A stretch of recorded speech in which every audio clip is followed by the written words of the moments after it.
Somos tu voz. Con el apoyo de La Ceiba, Tire Shop, cauchos, alineación, balanceo, frenos, rines y accesorios. Sabemos que en varios países de Latinoamérica, hoy por hoy, existe el tema de la reelección presidencial. De hecho, estoy leyendo, esto fue de 2021, informe de la Corte Interamericana de Derechos Humanos. En 12 de los 18 países latinoamericanos, excluyendo por supuesto Cuba y Haití, es decir, el 67% de las constituciones se incluía la reelección presidencial solo diferida, es decir, la posibilidad de volver a la presidencia después de 1 o 2 mandatos de no haber estado en el cargo, mientras que 4 países, es decir, 22%, prohibían todo tipo de reelección. Únicamente en 2 casos, 11%, se admitió la reelección consecutiva para un segundo mandato. Lo cierto es que hoy por hoy pareciera que la constante es la reelección presidencial, y por eso hoy nos preguntamos si es signo de democracia o poder perpetuo. Moisés, bienvenido, ¿cómo estás? Hola, buenos días, Vanessa. Bueno, sí, evidentemente América Latina tiene una de las grandes enfermedades que tiene en política es el tema de la reelección. ¿Es o no es buena la reelección?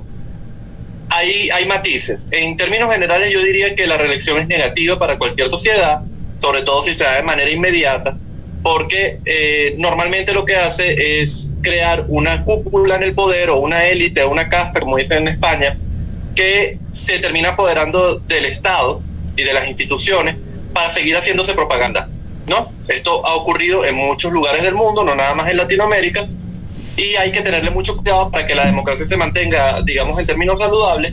Es preferible que las personas que están en el poder y que representan al gobierno y al Estado, porque eso es otra de las cosas que tiene Latinoamérica, a diferencia de Europa, en la que la cabeza del Estado está en una persona diferente, en la que está en la cabeza de gobierno, como pasa, por ejemplo, en el Reino Unido, como pasa en España, o como pasa incluso en Israel. Israel tiene un presidente del que casi ni se habla y tiene un primer ministro, que en este momento es Benjamín Netanyahu. En el caso de España está Sánchez como presidente de gobierno, pero la cabeza del Estado, o el representante del Estado español, es el rey Felipe. Entonces, eso pasa también en otros lugares del mundo, pero en Latinoamérica, con regímenes presidencialistas, semipresidencialistas, que lo que quiere decir es que la mayor cantidad del poder recae del Ejecutivo, recae en la figura del presidente. Esto es problemático. Hay lugares del mundo que se han vacunado contra este mal, como por ejemplo México, después del porfiriato, que fue el gobierno o la dictadura de Porfirio Díaz, que duró 30 años, y en México decidió nunca más tener reelección. Y eso es uno de los, digamos, de los pactos sagrados de su constitución. Eso no se toca.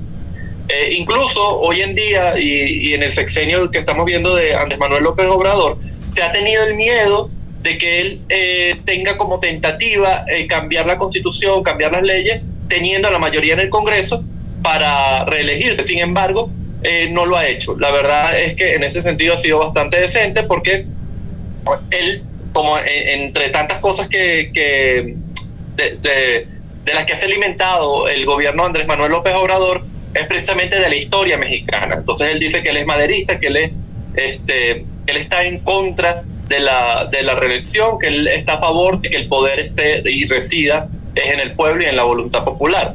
Pero también tenemos otros casos. Quizás el más absurdo es precisamente el de nuestro país, el de Venezuela, donde antes no existía reelección y hoy en día la reelección es indefinida, inmediata e indefinida, que eso son 2 cosas. Por eso es que les digo que dices, ¿no? En cuanto, si me preguntan a mí, ¿la reelección es eminentemente mala? Bueno, sí es indefinida y sí es inmediata, porque el que está en el poder tiene o puede manejar las instituciones del Estado para reelegirse indefinidamente, que es lo que estamos viendo en Venezuela. Ahora, si la reelección no se da inmediata, es decir, si tiene que haber cuando menos un gobierno de por medio diferente, es un poco más sano. Sin embargo, ahí hay otro matiz interno, un submatiz, podríamos decir, que es el tema de las reelecciones cuando no son inmediatas. Puede pasar, por ejemplo, lo que pasó en Argentina, que el presidente ganó Néstor Kirchner y después fue la mujer la candidata, ¿no? Cristina Kirchner. Pero el gobierno en realidad no cambió, siguió siendo un solo gobierno, el kirchnerismo. Y también pasó en Rusia. Primero Vladimir Putin, después Medvedev y después Vladimir Putin otra vez. Entonces, si vemos los ejemplos que nos da la historia reciente del mundo, la reelección parece ser muy mala opción. De hecho, Moisés, fíjate, citas el caso de Venezuela, pero creo que el primero en trastocar o en tocar la constitución de su país para establecer justamente la reelección fue Alberto Fujimori, quien, por cierto, por estos días, ha generado toda una gran polémica a propósito de esa orden de liberación que se emitió, pero quizás ese sea el antecedente más inmediato en el caso de nuestra región, ¿no? ¿Qué tanto ha contribuido además ese tema de la reelección presidencial en el deterioro democrático de América Latina? En términos generales ha sido nefasto. Si me hablas de América Latina, considero que la reelección ha dado lugar a gobiernos cada vez más autoritaristas, cada vez con menos libertades, y pareciera algo contradictorio. Sin embargo, cuando se revisa a fondo no lo es. El tema de que entre más se alarguen los periodos presidenciales, porque estos sean pues reelectos, y todo lo que venimos hablando, más se ataca a la prensa.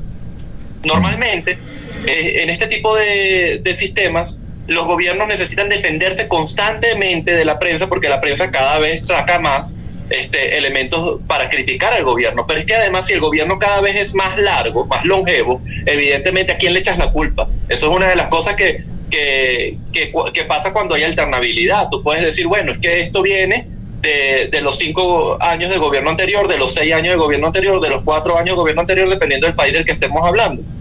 En el caso de Colombia, por ejemplo, 4, en el caso de México, 6. Pero ¿a quién le echas la culpa cuando tú eres el que está gobernando, el que ha pasado 2 décadas gobernando? Que eso es lo que pasa en Venezuela. Ya no le puedes echar la culpa a la Cuarta República y a los 20 años, a los 40 años, perdón, de bipartidismo a Deicopey. Tienes que empezar a asumir las culpas tú. Pero entonces, en el discurso político todo cabe, ¿no? Entonces empezamos a ver cosas como, la culpa no es mía, la culpa es de que me están bloqueando, la culpa es de que hay toda una conspiración afuera que hace que yo no pueda gobernar adentro. Siempre hay una excusa, pero en términos generales la reelección es negativa. Y aquí hay un pequeño paréntesis que quiero abrir, sea de derecha o de izquierda. No es capital exclusivo de la izquierda. Hemos visto, por ejemplo, en El Salvador, cómo Nayib Bukele quiere reelegirse. Hemos visto cómo aquí en Colombia, de donde le estoy hablando, una vez, a pesar de que está prohibida en la Constitución, una vez el Poder Judicial le hizo el favor a Álvaro Uribe para que fuese reelecto. A pesar de que la Constitución acá también es relativamente joven, es del año 94. Entonces, cómo a veces incluso otros poderes, podemos hablar a veces del Poder Legislativo, como en el caso de El Salvador, o el Poder Judicial, como en el caso de Colombia, permiten momentáneamente la reelección. Y eso es parte de la contaminación, ¿no? De cómo el Ejecutivo va abarcando otros poderes. En términos generales, siempre les recuerdo, cuando hablamos de temas de Estado, es una muy mala idea darle la presidencia a un partido o a una persona y a la vez darle el poder legislativo. Hay 2 grandes características en Latinoamérica, sin importar si es de derecha o de izquierda. Primero, un fuerte populismo, es decir, los políticos dicen lo que la gente quiere escuchar, sin importar si esto es o no es responsable.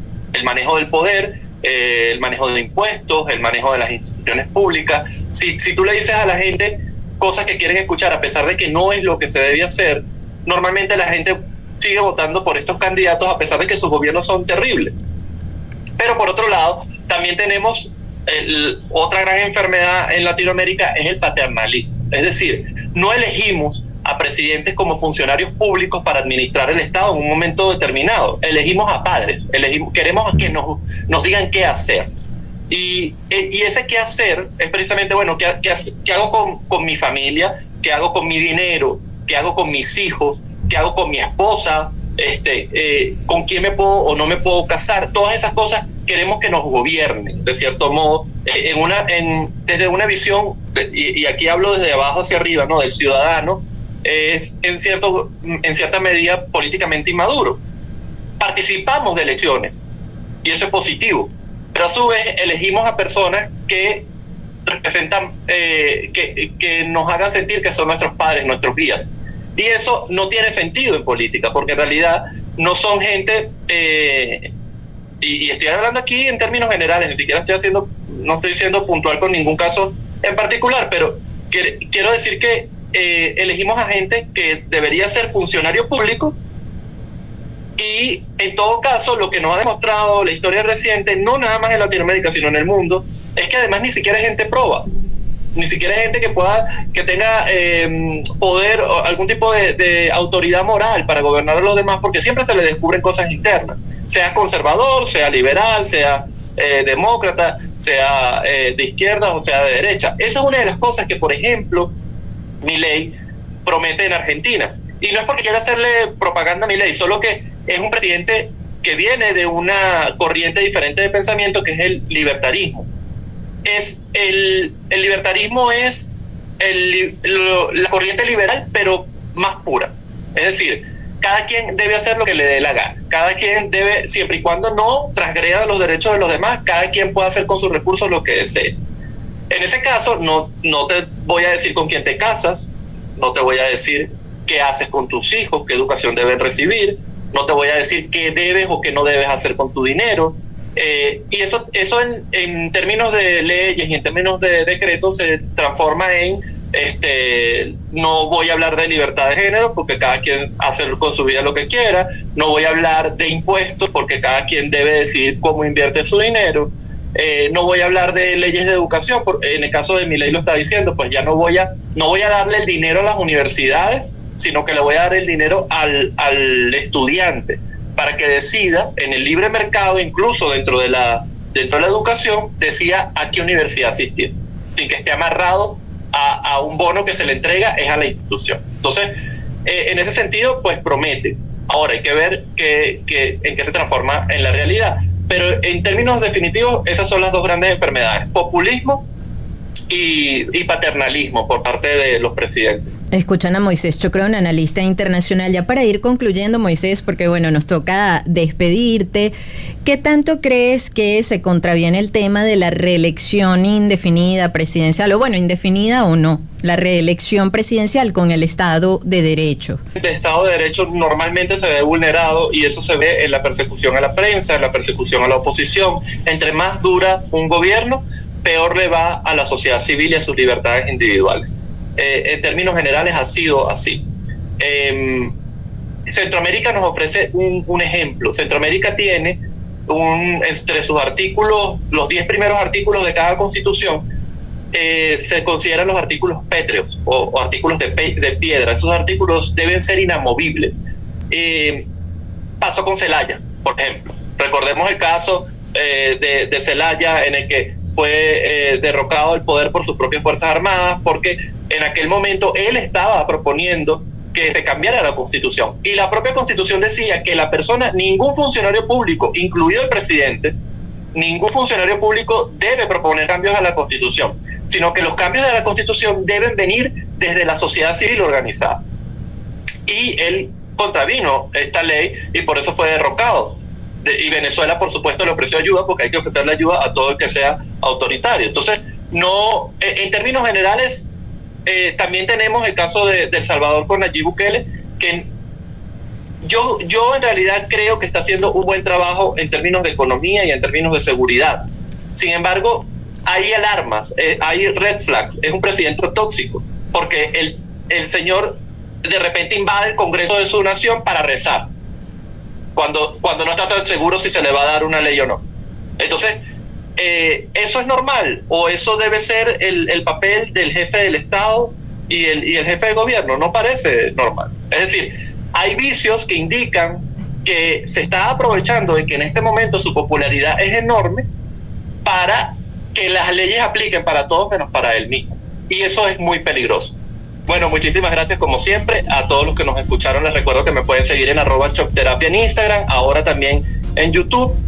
Y bueno, se los agradezco un montón. Moisés Chocrón, amigos oyentes, a quien escuchaban, analista internacional.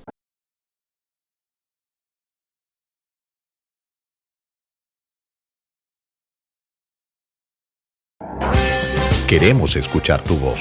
0414-119-7230. Envíanos un SMS o WhatsApp con tu comentario o denuncia. 0414-119-7230.